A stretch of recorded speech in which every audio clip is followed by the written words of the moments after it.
Ken Wargenden, thanks so very much, and welcome everybody to Meadowlands Racing and Entertainment. We're live from the Sam McKee Memorial Broadcast Set. I'm Dave Little, and this is In the Sulky, and my guest tonight, a name that we've seen in the Meadowlands training and sometimes driving ranks, Jim King Solomon. Jim, thanks so much for joining us tonight. A very special night for you and a lot of your brethren. Yes, Dave. Tonight we have several events for the Martin Luther King Remembrance Race, and in fact, the response this year from where you sit was pretty good, wasn't it? Yes, it was. Yes, it is. How many drivers were you expecting, and how many drivers did you actually get?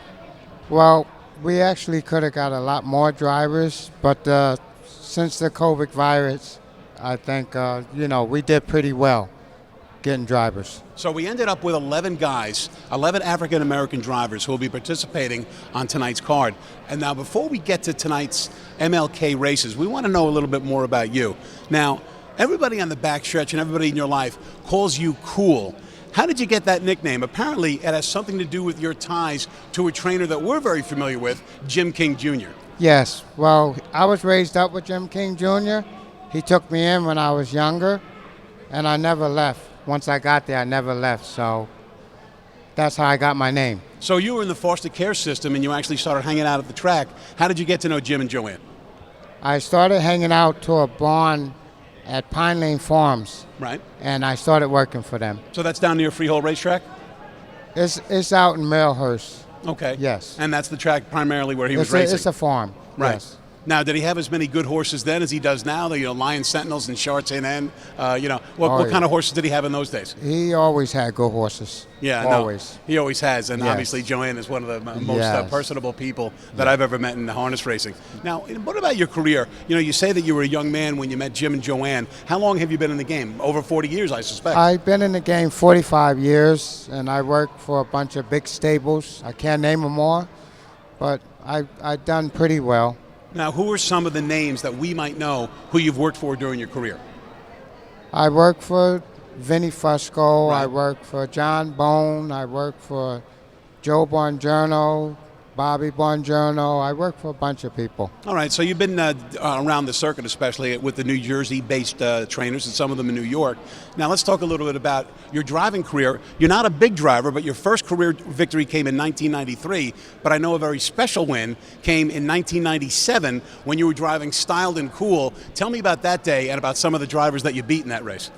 Well, I had all the big drivers driver, and she was a puller, and nobody got along with her. I jumped on her, and I happened to win with her. I'm the only guy that won with her. Now, yesterday you and I were talking. Who are some of the drivers that you beat in that race? I don't remember. Well, Cat Manzi was one, and George Brennan. George Brennan, Howard Parker. Yeah, they were all driving there at the time. So that must have felt pretty sweet to beat those good guys. Yes. Let's talk about the MLK, the Martin Luther King Remembrance Race. We have actually 2 races tonight and 2 races tomorrow. Now, this is an event, Cool, that started in 2018. It only had 1 race in 18, 19, 20, and 21, and now all of a sudden it's up to 4 races, so you must be pretty pleased about that.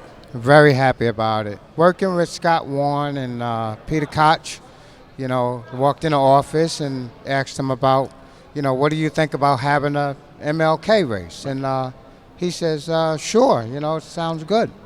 Now, harness racing does not have many African-American drivers as compared to the white drivers.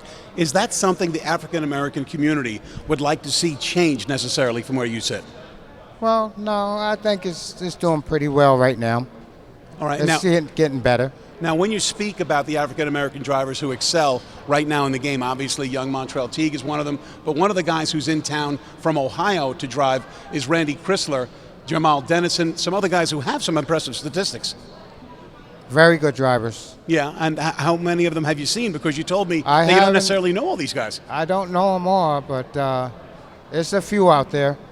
There's a few more drivers out there. Now, one thing you know very well is Devin Tharps, who won this race last year, but you work with him at Tony's Barn. Yes, I do. And how long do you know Devin? I known him I worked there like 6-7 months for Tony Alagna. Right. So. Now, getting this event off the ground, I know from firsthand. I tell you what, let's talk a little bit about last year. Here's Devin trying to hang on the lead. Where are you in this scrum going to the wire? I was up there, but I used my horse a little bit too much. Right. I went to the half too much, so I burnt him out. So I was a little bit upset with myself. Now, as we were saying, people want competitive racing here at the Meadowlands, and certainly that was a close photo finish, and I suspect we'll get more of the same this weekend. Yes. Yeah, there's no question about that. Yes. Now, tonight you have one Martin Luther King event where only African American drivers are competing, and then, in keeping with Dr. King's message, there will be an all-inclusive race, as in people of all races competing, where the GSY Club drivers will hook up with the guys who are driving in the MLK race. Can you talk a little bit about the race, not necessarily where all the African Americans are driving, but where they're taking on the other guys from the GSY Club? Well, we just wanted to, Scotty, try to get involve the GSY guys and then the pro drivers and try to involve everyone, because Martin Luther King was for everybody, you know what I mean? Not just for African Americans. Right. He was for everyone. Right. He wanted, he wasn't just taking up the cause of all the African Americans in the country, but he wanted them all to kind of mix and get along and everybody be happy together. And that's what we That was the to message. do. Now, Yes. speaking of that message, tonight, the GSY guys will take on the MLK guys, as I'll call them. Tomorrow, after one Dr. King race where only the African Americans will be in the bike, there'll be another where the MLK drivers will go up against our regular drivers. That's going to be an exciting opportunity. Yes, it is. I mean, those guys must be really excited about that. Yes. And they get the opportunity to drive against pro drivers. Some of these guys, never drove against pro drivers, Right. And it's a good thing. It's a big thing for them. Right, but to be clear, some of the African Americans are provisional, but some of them are professional as well. Yes, some are more. Now, let's take a look at a couple of years ago. I have a little bit of a surprise for you. This is a horse that you're very familiar with coming to the wire. Waltz Across the Wire, winning the Martin Luther King Remembrance Race in 2019. Why don't you tell us what you were thinking as you're coming through the stretch? Yeah, that horse was very good that night. Very strong. I know Chad Washington was coming up the inside. He almost got me. If you watch the foot was right there. He almost nailed me, but I got him home. Was that race, did it give extra significance and extra joy to you because it was in honor of Dr. King? Yes, it did. I was very happy, and butterfly just was all in my stomach when I won that, because it's a big event. And I was happy to win it at the Meadowlands. Before we get out, I have one more question for you before we get to the horses you're driving tonight. How about your boss, Tony Alagna, and all that he's done to make the Martin Luther King Remembrance races happen this weekend? That guy there is unbelievable. To sponsor 4 races, we're not having 1, we're having 4. And for a guy to sponsor this race, I'm very happy. And he's a great guy. Now, whenever we have a driver in the Sulky, we always ask them about a couple of their drives on the card. Tonight you'll be in the 2nd and the 4th.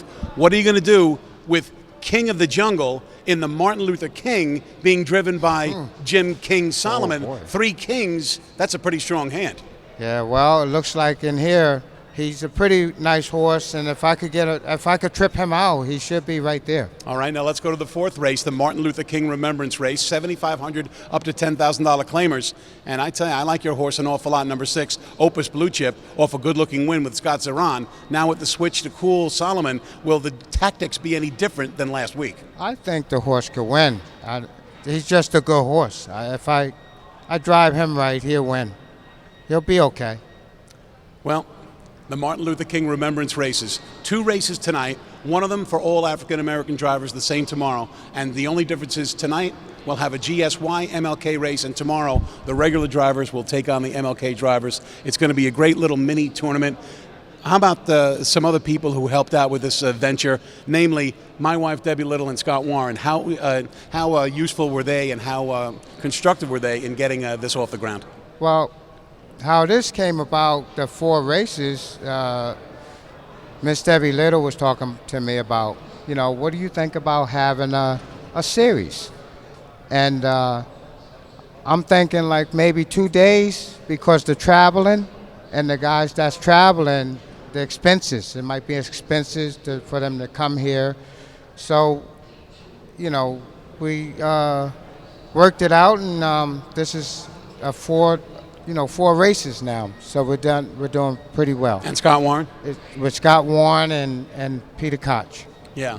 having those people very help happy. out was Yeah. instrumental in this whole process, wasn't it? Very big. Scott Warren doing a very good job. All right, well, that's the wrap on tonight's Martin Luther King Remembrance Races, races 2 and 4. And look for this man, Cool Solomon, driving in both events. Maybe he can go 2 for 2 on the night? Oh, that would be good. That would be a blessing. Cool. Thanks so much for joining us tonight on In the Sulky. Stay right there, because in about 60 seconds, Dave Brower's going to jump in that chair and we'll give out the hardware for this week's Driver and Trainer of the Week and talk about tonight's featured action. Hey, we might even touch on the Martin Luther King Remembrance Races once again. Once again, thanks again, Cool, and have a good luck tonight. Thank you, Dave. Back in a minute.